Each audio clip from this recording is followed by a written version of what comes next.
Hi, everybody, it's me again, and boy, oh boy, oh boy. So, since I'm not feeling in a good mood today, I figured I top five reboot shows that I think don't work or that are not good. And for the record, I don't hate reboots. I enjoy some of them. I enjoy different angles that they show of a story. Sometimes they work and sometimes they don't. I just as a random example, the DuckTales reboot. What made that reboot work was the dynamics of the characters, the really cool story settings, I and even when you didn't always care for the animation, I it felt like its own version of DuckTales. I and Huey, Dewey, and Louie also were given personalities and were not just treated like clones. Even one episode in the original DuckTales treated them like clones with different shirts. I but yeah, that's a random example. Basically, so yeah, like I said, I don't hate reboots altogether, but at the same time, there are times where a reboot show is just not good. I Not just because it pales in comparison to the original, but because maybe the writing, the animation, the voice acting, perhaps, and so forth, or even just the acting. So I'm gonna make this a top five, a top five worst, um, worst reboot shows that I've seen so far. So what's gonna start at number five? The Magic School Bus rides again, and I get it. Some of you like it. Okay, and good for you. I maybe put in the comments why you like it. But here's my opinion of it. So pretending that the original version doesn't exist, I would find it bland and forgettable. I Yeah, it's for kids, I get it, but I would still probably find it bland and forgettable even as a kid because nothing about the animation just looks interesting. And even the characters are pretty bland. I mean, it's like there's no time and effort into making them interesting. I don't know. I mean, heck, they all are designed the same way almost, except maybe different color hair, different color shirts, but otherwise, I pretty much they look like they went through a computer animation and they were all cloned to be the same way. I, but yeah, if you told me what one line was from any of them, I would not guess which one. I Whereas in the original, if you threw in one line that one of the kids had said, I would easily guess it. I would guess I would guess one of them constantly saying "oh bad," or I would guess Wanda crying out, "What are we gonna do? What are we gonna do?" Or Dorothy Ann going, "According to my research," or Arnold going, "I knew I should have stayed home from school today." Stuff like that. The characters were just that interesting in the original, and they were likable. And even in the moments where you got frustrated with them, you still ultimately cared about them and liked them. And then, of course, there's the science aspect of the trips that they go on. In the reboot, I don't really remember them. I I give kudos that they try to about rebooting this show at all because science pretty much evolves over time. There's more going on now than there was back in my day, when I was a kid.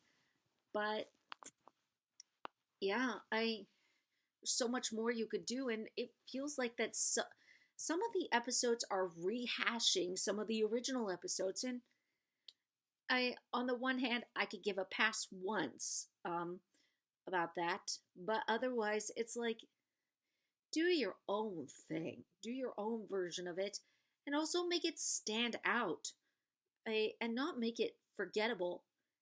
I mean, it feels like they play too safe with the animation and with the adventure that they go on. I, which is another reason I don't remember it that much. I, in the original, there was no playing safe. There was no playing safe with exploring the digestive system. There was no playing safe of going into the ocean the size of a plankton. There was no playing safe with, heck, going into outer space. And a reminder, don't ever take your helmet off if you are in outer space. You'll die instantly. Um, so yeah, what's it called? And it felt like the show didn't really do much of that. There's even a moment where the teacher literally I literally says to the kids when they ask how the bus is able to do anything, she literally says, "It's magic, don't question it." Miss Frizzle would not say something like that. And I get it, this is Miss Frizzle's sister, but even she would know not to say that, I'm sure. I and speaking of which, let's talk about the Frizzles.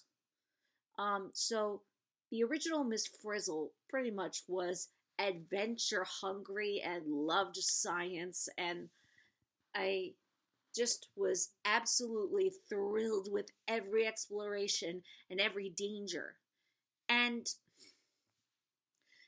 anytime that she and her class would get swallowed up by something, she would always look at the situation and say, "Perfect opportunity to study the digestive system of a salmon or a T-Rex." Yes, a T-Rex. So, yeah, this is the kind of teacher that gets excited about anything and never holds back, and that's a huge, I, that's a huge tribute to Lily Tomlin and her talents of being able to portray this kind of actor, no, this kind of teacher. Whereas the actress playing what I'm gonna call who I'm gonna call Ms. Replacement, so there's no confusion, she sounds like she's questioning her lines. Like if she's about to get excited for something, she sounds like she's being held back a little bit. And this is a very funny comedian too. Like, what's holding you back from getting excited about science or even making a joke about it? I mean, and everybody feels like looks like they're being held back from getting excited about anything. The kids are supposed to be excited or worried or thrilled or even cautious occasionally, and the teacher is supposed to be absolutely woohoo about it. And she just doesn't seem like she's excited for it, that she's just there for the check. The only good thing that I would say about this reboot is the return of the real Miss Frizzle and even getting Lily Tomlin back. Every time I hear her say her lines, she sounds like she never left. And she's just a real joy to listen to. And not just because she's the original, but because she's still into it, even after maybe 10 or 20 years later. And I just love that warm energy from her, from Lily Tomlin. So kudos to you for everything. And on top of that, she actually does what the original show used to do, which was at the end of the original show, kids would call up the producer and ask science questions that they plot hold over. And the producers would explain in more detail how how the science really works. Things like, um, things like how dangerous is it to get close to the sun, or um, is there light in the stomach, or how do you know that how do you know that this kind of dinosaur sounds like this, and so on and so forth. And they're really good questions. And in this case, instead of the producers, it's the real Miss Frizzle answering these questions. And that's honestly a good send off and a good way to treat it. And yeah, that's the only good part of the show. I mean, if you like it, kudos, and please tell me in the comments why you like them, but please be civil too. So moving on to number 4. Teen Titans Go Away. So, I can't believe I actually had to put this at number 4 because often on most reboot lists, this is automatically number 1 as easily one of the worst reboot shows ever, or one of the worst cartoon reboots ever in the history. So, what makes them bad, aside from the obvious redesign and how they look nothing like the original Teen Titans Go, or like the original Teen Titans? The, uh, the comedy, and, or should I say, the lack of comedy. They throw literally everything at the audience, expecting them to laugh, and yeah, their aim is at kids, but so was the original show. The original show was kind of for kids and also for preteens, and yet everybody hooked onto it. They loved these characters. They loved who these characters were. But nobody wanted to see Cyborg and Beast Boy singing waffles and nothing but waffles, and nobody wants to see a yeah, nobody wants to see these kind of things. Or even Robin looking weird. I mean, or even acting weird, and that their biggest concern is who can do the better PP dance. And yeah, that is one of their focuses in the episodes. And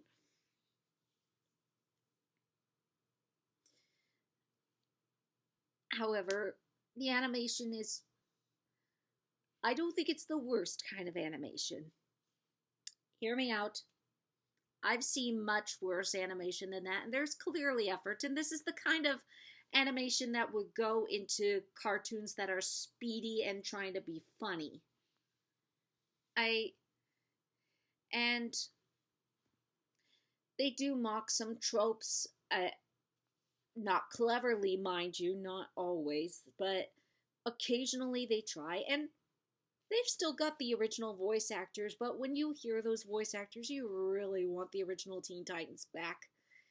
And there is one other thing that I would say that keeps it from being higher up on the list, for me at least, is I heard that there was,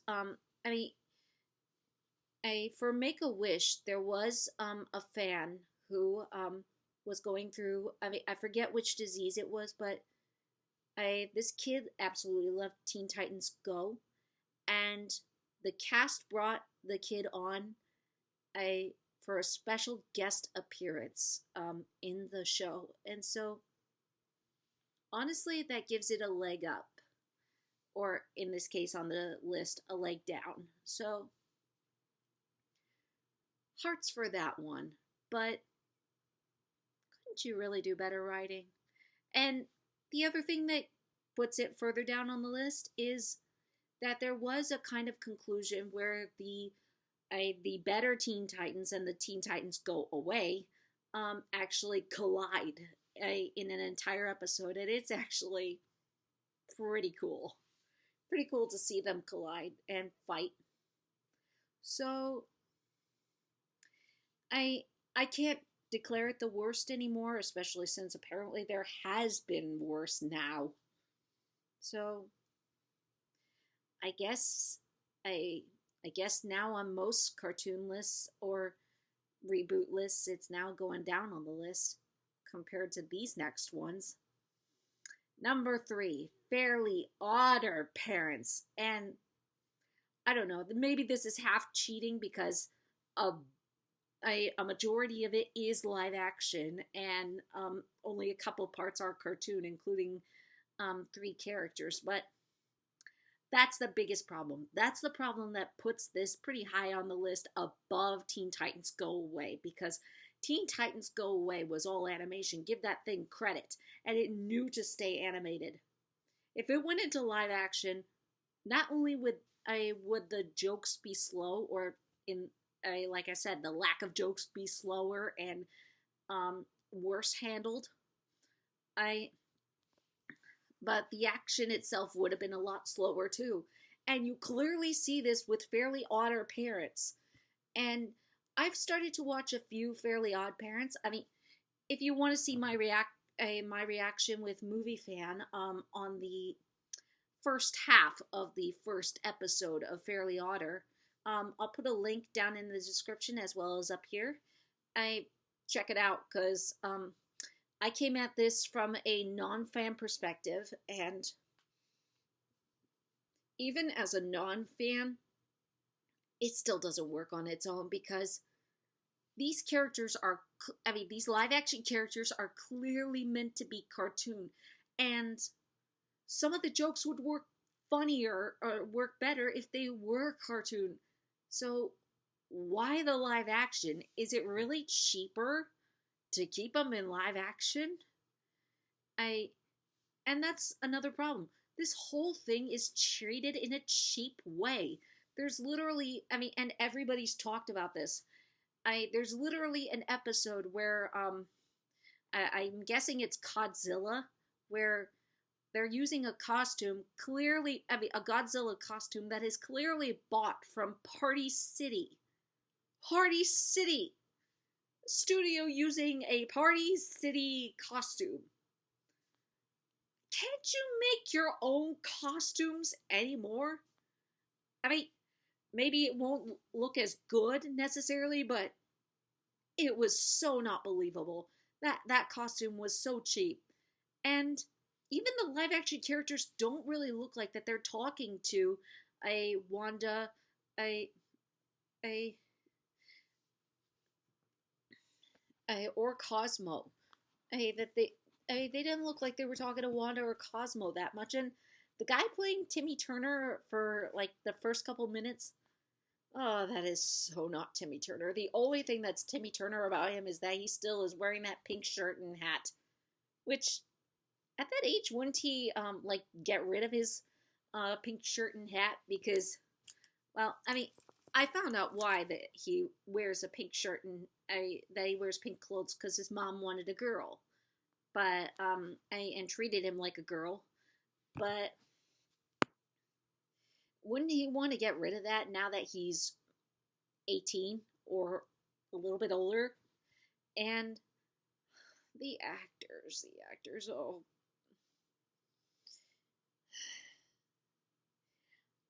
I still disagree with I still disagree with the comment saying that that the kids make that the actor playing Roy makes the actors from from Last Airbender look like award winners, because the kids are really giving their best. They're just given a terrible script. It's the script that is bad. They're giving it their best, and whereas in Last Atrocity, they didn't sound like they were even trying. That they were just reading a textbook. And and the adult actors. It's the adult actors that I don't like at all in this version, because they are very bad. They don't perform right, and they literally give. And the dad literally gives exposition in the first episode. There's a proper way to introduce exposition and introduce the situation without just overloading it on your daughter. And I find the animation to be okay on Wanda and Cosmo and Jorgen von Strangle, but they don't belong in a live action world. And I think that I think even the Cosmo and Wanda characters know that. I I just feel really bad. I mean, I'm glad that they got the voice actors back. They're really good. They're still giving it their best, and they really sound like they still are in it. But this is easily the worst that Fairly Odd Parents has ever sunk. Especially from what I've heard, a show that keeps go. I mean, The Fairly Odd Parents is a fun show. Imagining what it would be like to have fairy godparents while in a neglectful home. But there's nothing neglectful about this family either. This family actually is a loving, kind family. But so what are Wanda and Cosmo needed for? Really nothing. And they barely do anything either. They're just there granting the wish and just hanging out. That's it. Otherwise, they're actually very pointless. And before I go into a whole thing about the Fairly Odd Parents again, I will move on to the next one. And I was tempted to put this this next one at number one, but I found out I couldn't because, well, you'll find out.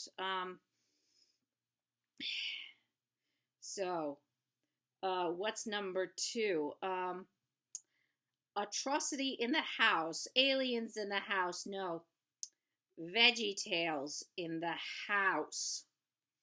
I hate this show with everything in me. I hate this show.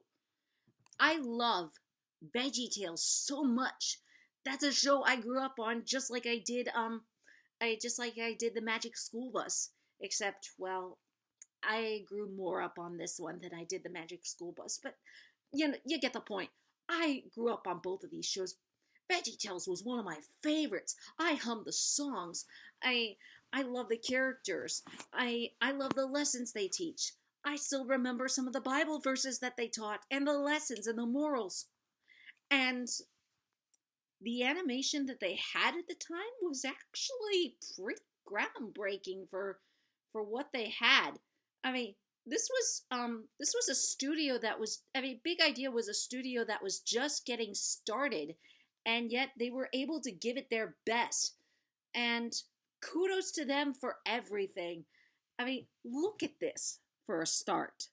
This is what the original characters look like, and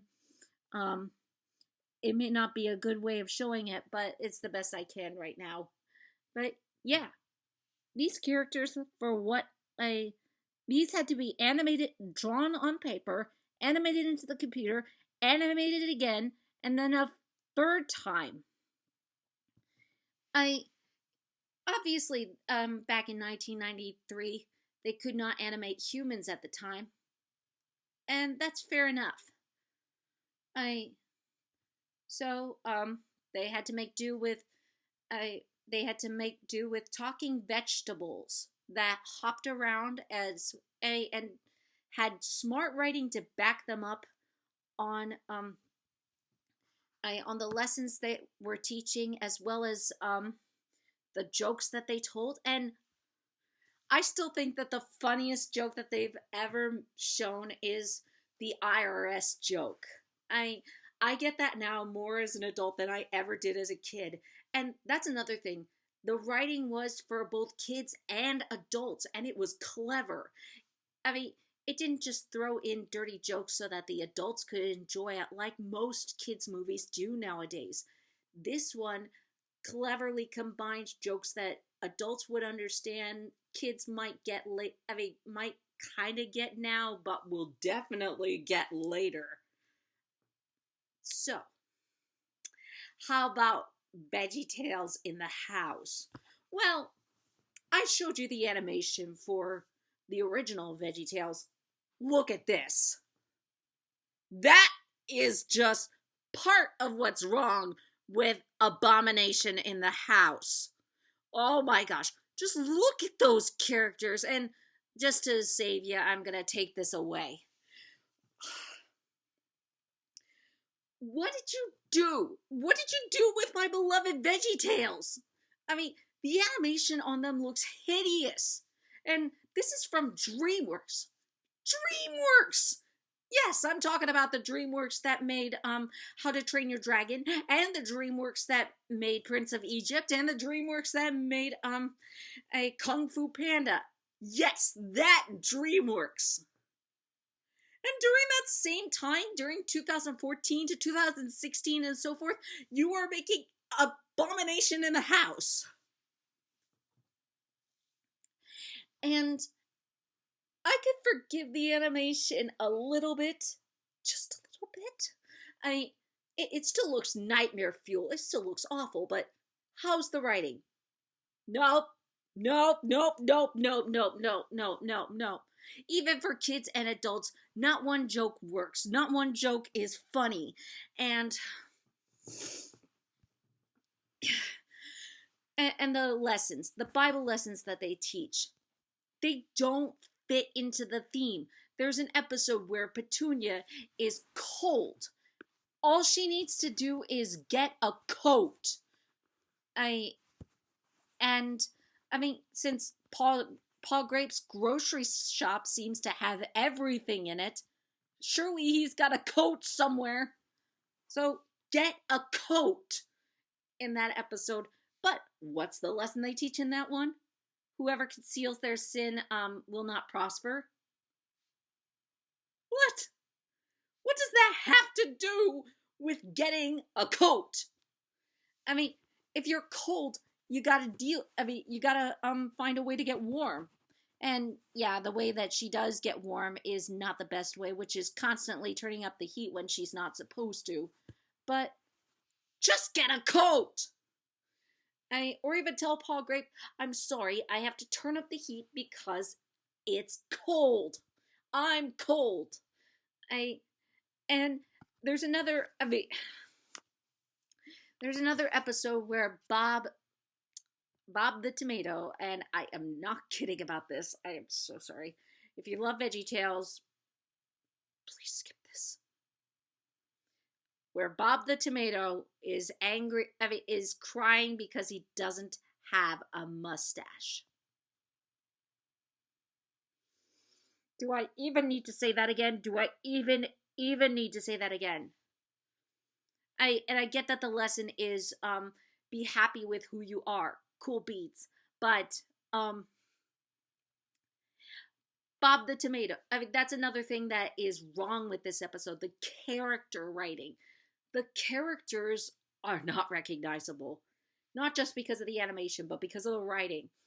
Bob the Tomato in the original is a storyteller, heartfelt, loving, and absolutely enjoys kids. Gets irritated a lot, but otherwise, he's a gentle storyteller. Who wants to have fun, but gets the opportunity ruined a lot of the time, and often gets annoyed with Larry's antics. And Larry in the new version, or Larry in the original version, he's pretty much he's the comedic character that I can relate to. He does a lot of jokes, and his silly songs are always the midsection of every show, and he actually genuinely makes me laugh with his jokes. And there are very many moments where he's also serious too. He combines the comedy and the serious moments perfectly. This version, there's nothing serious about him and nothing funny either. It's like he's a bouncing football version of the new version of SpongeBob. With no personality whatsoever. He's just a complete annoyance in that one. And Jimmy and Jerry Gourd are even worse. Granted, they're the worst animated characters, but they've also got no personality. Jerry has no personality in there either. And Junior Asparagus, what have you done with Junior Asparagus? He looks awful, and he he doesn't sound like a kid, and he doesn't act like a kid either. How about the songs? I still hum songs like God is Bigger Than the Boogeyman, Second Chances, the Water Buffalo song, you name it. This song, I don't remember these songs. They're all pop songs, but you know what? Just because they're pop does not mean that they're going to be memorable or that kids are going to like them. They're too fast. They're too hyper. I like these are not songs that even as a kid that I would hum at all. I would forget the lyrics quickly. I would not remember My Puppy Best Friend at all. I Heck, I don't even like the new theme song either. It's too fast. It doesn't really introduce much. And even looking at the interviews for Aliens in the House, um the original creators, Mike Noraki and Phil Vischer, really did not look like they were thrilled to be doing it, even when they said things like, the good news is VeggieTales is still on. They looked very dead when saying that, and it was one of the many moments I felt bad for them. I and at the current moment, I feel even worse that they've been fired off of VeggieTales recently. It has revived with the better animation, and they had control of it for a little bit. But last year or a couple years back, they've been fired from even voicing the characters. What were you guys thinking? You don't fire them. And I plan to do a few videos about VeggieTales eventually in the future, but yeah, I had to get this off my chest. So why is this number 2 instead of number 1? Since I take it so since I take this show so personally. Well, because there's actually one worse. What could it possibly be? Well, if you're in this year, I think you know what it is. So, everybody say what number 1 is with me. 1, 2, 3. Velma is the number 1 worst. A cartoon reboot. Oh my gosh. What did you do to the Scooby-Doo gang? I don't really watch Scooby-Doo that much, but nothing about this is Scooby-Doo. Heck, the character Scooby-Doo is not even there. But then again, maybe that's for the best. And I actually saw one commenter apologize to Scrappy Doo after seeing this show. I kid you not, somebody apologized for saying that Scrappy Doo was the worst thing about Scooby-Doo. So I was willing to give Velma a chance because the animation's not terrible and I like the design on Velma. What is wrong, however, is the writing and the jokes. This has an even worse problem than what VeggieTales in the House did. The jokes keep getting thrown at you with the constant woke issues in front of your face. So there's a moment in the trailer where Velma shouts out that this dead girl whose head is wide open, that she has no brain because it's gone. And she has to say, well, it's not like, no, she has no brain. And they just look at her like she called that girl stupid, when really she meant literally the girl had no brain. That's not funny. And to be honest, I think even in a woke show, kids would look at that moment where a girl is lying down with her head opened and her brain missing, and I start calling the police. But this show doesn't even do that. And on top of that, there's constant moments of a couple's French kissing, and you see it over and over and over. That's not something I sign up for, and I don't think that's something that people who like Scooby-Doo sign up for. But Pretending that Scooby-Doo, the show, does not exist, like the creator wants you to, how is the show on its own merits? It still does not work. The jokes are just not funny. I mean, they want to mock woke while also being woke, and you I mean, and clearly the writers in this one don't know how to do that. They really should have gotten somebody from Animaniacs to help them, because even even though there were jokes that I did not like from the Animaniacs reboot, they knew how to write woke in easily a funny way. And they know how to write funny, period. So I it felt like I it felt like that they were required to throw everything that that the public wants you to see nowadays, rather than just what the writers want you to see. I This show felt like homework. It did not feel like they wanted to do this. Some parts they clearly did want to do, but that they wanted to approach it from a new angle, which I admire for. But they wanted to do it while pointing out every woke trope, and just pointing out the stupidity does not make it funny. And expecting us to laugh at it does not work either. I mean, Gravity Falls knew how to poke fun at tropes that or modern tropes that we have nowadays, and have fun with it while also telling a good story. Velma does not tell a good story or good jokes. And recently, the director came out saying that that that the people who don't like Velma are giving it negative reviews because of the original. Like I said, pretending that the original does not exist, it still does not work on as a standalone, because the writing is broken, the characters are broken, they're not even recognizable, and they're not even likable either. They're rude. They're just one trope. They have little to no personality. Velma has has more personality than the others. Which I get.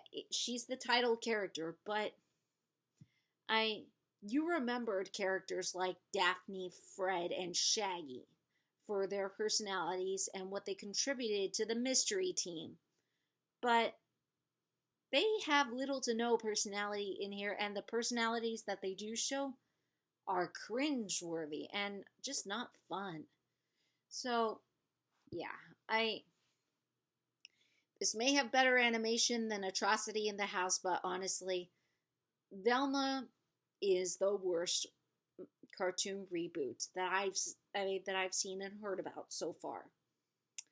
So, that was my list of the top 5 worst animated reboots of cartoon shows. So, what's your list? Do you agree? Do you disagree? Leave in the comments below, and I hope you enjoyed, and I hope you have a great night and maybe a better day.